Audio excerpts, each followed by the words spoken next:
If you're hearing this, it means I survived long enough to tell it. Cancun looks different when you land alone. Not the tourist posters, the real version. Too bright, too clean. The sun bleeds white across the pavement and the air feels like warm water pressing against your skin. It was supposed to be a reset, a week alone. No phone calls, no news, no past. Just silence, sand, salt, and maybe a little tequila. The hotel was called Mar del Silencio, Sea of Silence. I didn't notice the irony until much later. It was one of those adults-only, all-inclusive beach resorts tucked away from the main hotel zone. Not huge, not flashy, elegant, and weirdly quiet. Even from the moment the shuttle turned down the palm-lined entrance drive, something felt off. There were no cars parked outside the front, no music, just white stone buildings soaking in the heat, windows glinting like closed eyes. The man at the front desk smiled too much. That was the first thing. His name tag said Isaac, gold lettering on a maroon background. "Welcome," he said. "You'll love it here." He didn't ask for ID, just slid a single brass key across the marble counter. Room 305, ocean view. "We pride ourselves on discretion," he said, "and peace." There was a beat too long before he added, "You'll find the pool quietest at night." I nodded. I didn't say much. I hadn't spoken much to anyone in weeks, but there was something in his tone, something overly practiced, like he was repeating lines someone had made him memorize. He didn't blink the whole time I stood there, not once. Room 305 was perfect, too perfect. Cream-coloured walls, cool tile floors, balcony overlooking an empty beach, an untouched minibar, fresh flowers in a vase, bright red, still wet, and the air conditioning hummed, soft and cold. But the silence, it had a shape to it, like the room was listening, like it had been waiting.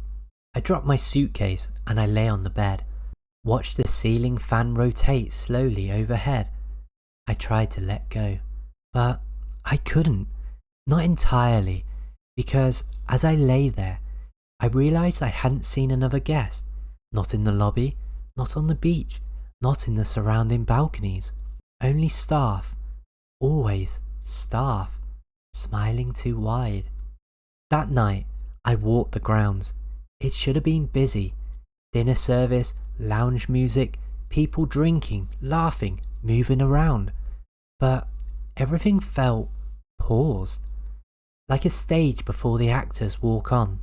The beach chairs were set up, the pool lights shimmered, and candles flickered on empty tables, but no one was there.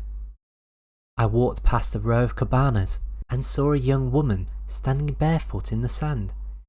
She was looking out to the water, arms crossed, trembling slightly. When she noticed me, she flinched.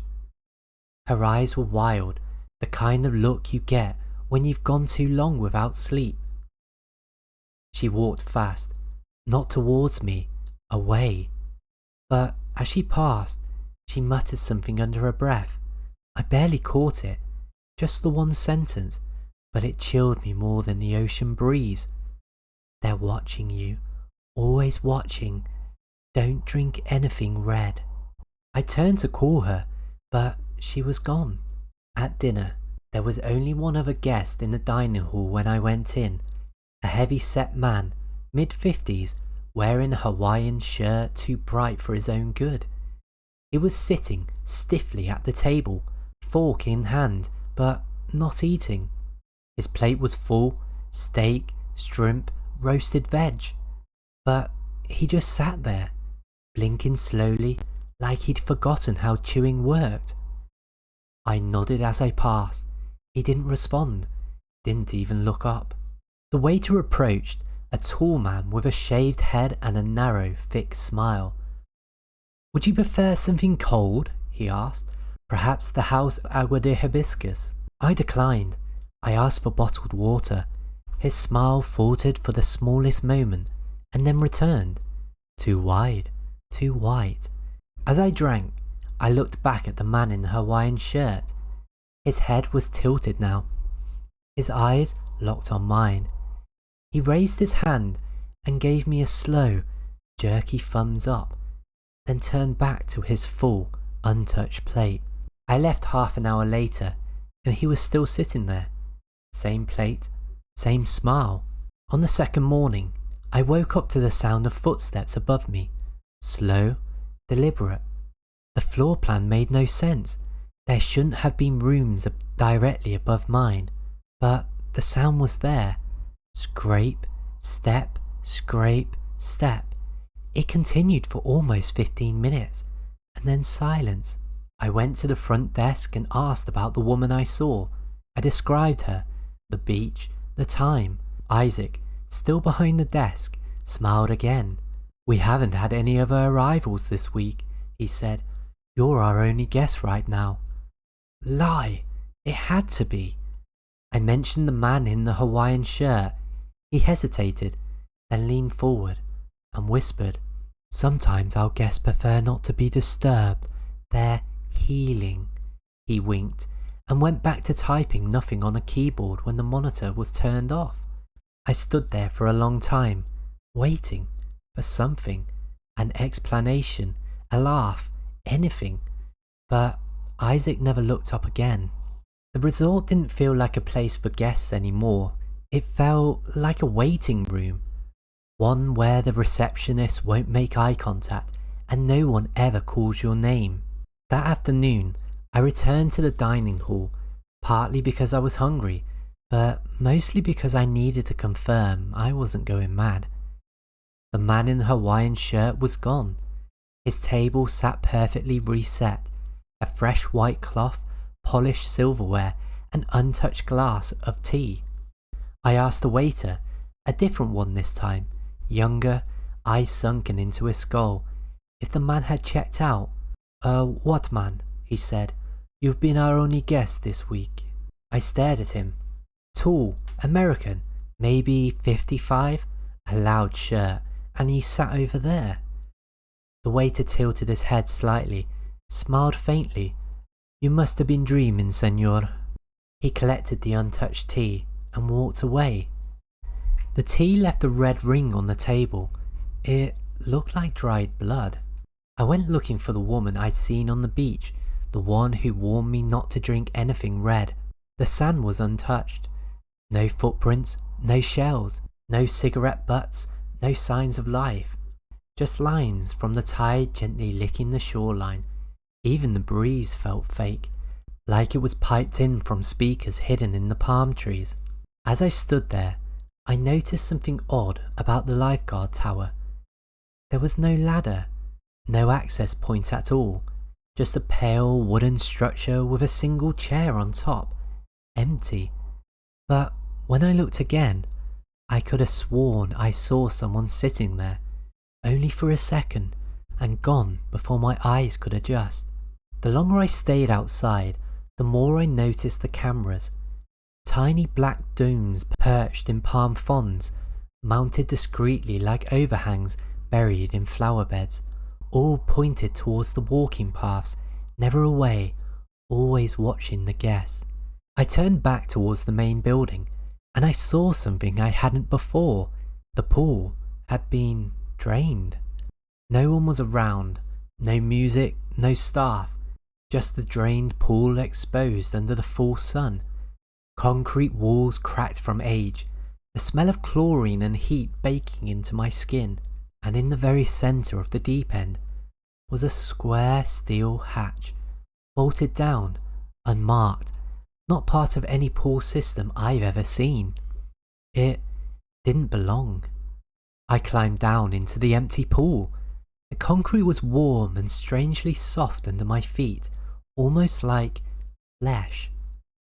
The hatch had a handle, no lock, just rust, the kind of rust that whispered, "This hasn't been opened in years." Or maybe it was opened last night. I grabbed the handle and pulled. It streaked open louder than I expected. The smell, it hit me first. Not chlorine, not mold, something deeper. Old sweat, wet stone, something animal. Inside, a narrow metal staircase descending into darkness. Cold air pulled up from below, heavy and wet. I didn't go down, not yet. I couldn't, not alone, not without knowing what was waiting. But as I turned to climb out the pool, I saw him, Isaac, standing at the edge, looking down at me. No smile this time, just watching, expressionless. Then he turned and walked away. That night, I noticed the first change in my room. It was subtle. The chair that sat in the corner was facing a different direction. It had always been angled towards the balcony, but now it faced the bed, directly, as though someone had been sitting in it, watching me sleep. The flowers in the vase had been replaced with something I didn't recognize. Black petals, glossy and wilted, leaking a dark purple sap onto the nightstand. I checked my suitcase. The zipper was undone. My clothes had been neatly refolded in a way I never do it. My toothbrush was wet. The sink had 2 sets of wet footprints in front of it, and when I checked the minibar, every drink had been replaced with red tea. No alcohol, no soda, just dozens of small glass bottles filled with that thick, red liquid. That night, I dreamt of being underwater, not in the ocean, but inside the pool, full again. Chlorinated silence pressing down on my chest, floating above the hatch, which was wide open now. Something stirred below. A voice rose from the dark stairwell. Not words, just a vibration that made my molars ache. A shape emerged. White eyes, black skin stretched too tight, teeth like polished stone. And as it reached for me, I woke. Or I thought I did. Because when I opened my eyes, the chair was still facing the bed, and it was no longer empty. I bolted upright, but the chair was empty again. No one was there, just shadows and breathing. I flicked on the bedside lamp and found something new. Slipped under my door a napkin from the hotel bar, and on it, in shaky handwriting, "Midnight, by the pool, come alone. Don't trust them, don't drink anything red. You saw it too, didn't you?" It was signed, Ella. The woman from the beach. She was still here, still alive, still hiding. And now, so was I. The pool was full again. By morning, it had refilled, completely. The water shimmered blue under the cloudless sky. No sign of the hatch, no rusted bolts, no metal seams. Just perfect, glistening stillness. Like it had never been drained, like it had never been real. But it was. I seen it, touched it, opened it, and someone else had too. Midnight, I crept from my room, down the tile hallway, shoes in hand to muffle my steps. No cameras followed me this time. They were off. Dark, dead lenses staring blindly into the corridor. That somehow felt worse. The pool area was empty. No music, no lights, just moonlight rippling across the surface. And her.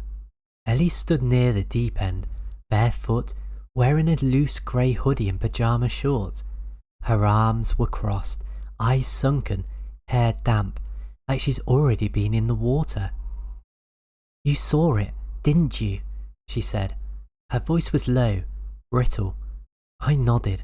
She glanced around, then whispered, "It's real. The hatch, what's underneath, it's not just a basement or a pump room or something. It goes deeper, too deep." She looked like she hadn't slept in days. She kept scratching at her arm, where a small dark bruise pulsed just below the elbow. "I tried to leave," she said. "Twice. The shuttle never came. Staff said I must have been mistaken, that I never booked one. that I wasn't scheduled to check out.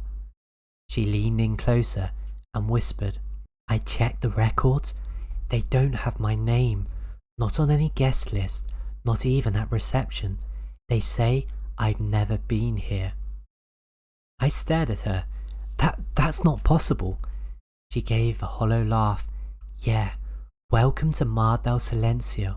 Ellie led me to the shallow end, pulled off the pool filter grate like she's done it before, and beneath it, a small crawl space, narrow, black, smelling of old water and dust. You've been down there? I asked. She nodded. Not far, just far enough to know I didn't want to be alone. I hesitated, then crawled in after her. The crawl space led to a slanted tunnel, steep and slick, with walls made of limestone and concrete. After a few turns, the air changed, cooler, older, like we slipped into the lungs of something that had stopped breathing long ago. We reached the landing, old stone steps descending in a spiral. Symbols were carved into the walls, Mayan, I think, or older. Some were fresh, carved in sharp, shaky hand. Some glowed faintly, like heatless embers. And then we reached a door, steel, industrial, streaked with rust. A single security camera pointed directly at us, its red light blinking softly. I thought you said the cameras were off, I whispered. Ellie swallowed hard. They are. That one's not real. She pushed open the door. It didn't creak. It sighed, like something behind it had been exhaling for centuries. Inside, we found the truth. It was a storage chamber, massive, cold, echoing. Shelves stretched to the ceiling, all stacked with objects that didn't belong. Clothes, suitcases, toiletry bags, passports, rows and rows of personal belongings, all tagged, all catalogued. I found a row labelled February 2003. It had 3 bags, all men's. One of the passports showed the photo of a man in the Hawaiian shirt, smiling, happy, stamped once, arrival in Mexico, no departure stamp. Ellie showed me hers, hidden in a box labelled unfiled. Her passport, her phone, her driver's license. They were all marked with a sticker that said, pending transfer. That's when I heard the machines, soft, distant, a rhythmic hum, coming from deeper down the corridor at the back of the chamber. Ellie grabbed my arm. We can't go that way, she said. That's where they make them. I didn't ask what she meant, because I think I already knew. That night, I returned to my room. Ellie went to hide, somewhere deeper inside the crawl space system. She said she couldn't be seen again. I promised to act normal, to blend in, to wait until we could plan a real escape. But when I opened the door to room 305, someone was already inside. He was standing on the balcony. Same height, same build, wearing my clothes, the ones I hadn't packed. I stared, frozen. He turned slowly and smiled. It was my face, but smoother, stiffer. The expression didn't quite match the eyes, and the eyes were dead.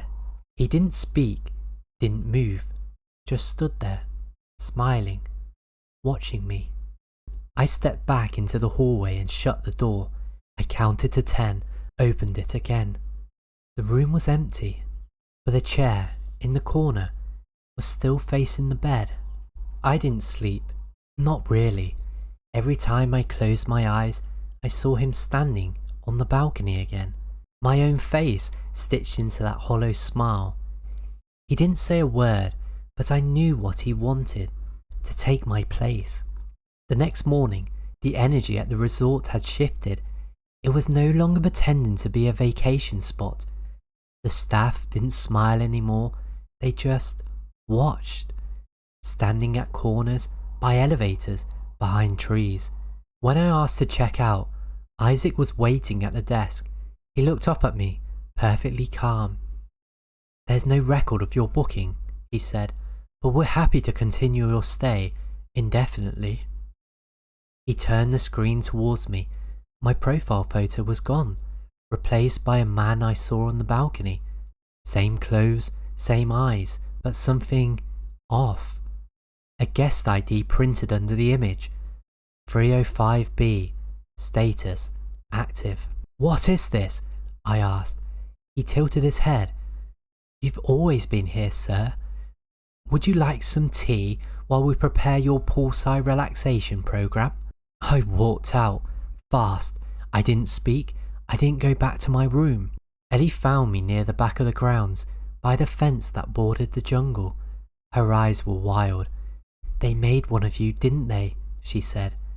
They're replacing people, not just killing them, replacing them. She pulled a crumpled paper from her pocket, something she found in the chamber, a blueprint. One section, labelled in red, a reflection chamber. DNA print matching, voice model collaboration, neural overlap conversion. They weren't just cloning people, they were studying them, recording them, becoming them. We decided to run. No more sneaking, no more waiting. We made it to the perimeter of the fence just after sunset, a low concrete wall behind the tennis courts. There was a surface road just beyond it, leading to the main highway. I hoisted her up and over first. She landed hard, but rolled, and waved for me to follow. I climbed, and something grabbed my leg. I kicked back, looked down. It was one of the waiters, face expressionless, eyes locked forward like a doll. He didn't speak, just pulled. I stomped hard on his wrist. He didn't flinch, didn't bleed, but he let go. I climbed over and hit the ground running. We didn't stop until we hit a gas station 10 minutes down the road. They called the police. Eddie cried. I sat on the curb, shaking, heart refusing to slow. At the station, we tried to explain everything. The disappearances, the chamber, the hatch, the clone, the staff that didn't blink. They listened, took notes, nodded, then asked us both to wait. An officer came after about half an hour, said they've contacted Mar del Silencio. The resort denied ever having guests matching our description, said our passports were fake, said our fingerprints didn't match any tourist logs. I told him that was impossible. He said, we'll figure it out, but maybe it's best you two forget whatever it is you think you saw. He smiled, and I noticed he didn't blink. They let us go. No charges, no follow-up. We bought 2 last-minute tickets on the first flight out of Cancun. Different airlines, different routes, just in case. And when the wheels lifted off the tarmac, I finally exhaled, finally felt like I left it behind. The resort, the tunnels, the clone. But then, 3 rows ahead of me, a man shifted in his seat, wearing the same shirt as me, same build, same haircut. He turned slightly, and I caught the edge of his profile. It was me. My heart froze. I stood, pushed down the aisle, and the man turned fully to face me. It wasn't a man, not really. It was a perfect mask, perfect skin, too perfect. And behind the eyes, there was nothing, just observation. He leaned forward, whispered, "We needed one to leave. Thanks for making it easy." Then smiled, closed his eyes, and vanished. I woke up hours later, back in my flat. The door was ajar, the mirror in the hallway was broken, and on my kitchen counter sat a glass bottle, red liquid, a small white label, hibiscus tea, courtesy of Mar del Silencio. If you're hearing this, it means I survived long enough to tell it, but I don't know how long that version of me will last, because something made it out, something that looks like me, talks like me, and knows everything I know, and it's already taken my place.